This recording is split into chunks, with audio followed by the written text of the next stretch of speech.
కుండేశ్వరి శ్రీహరి నగరి ఇదిగోరా బదరి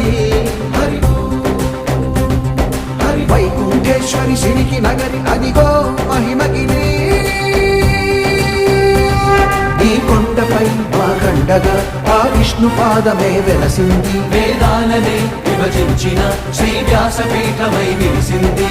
అలకనంద జల సంగీతం శ్రీహరి నామం ఉష్ణకుండ జలధారలలో హరిభక్తుల స్నానం జ్ఞానం మోక్షం మొసగే వైకుంఠ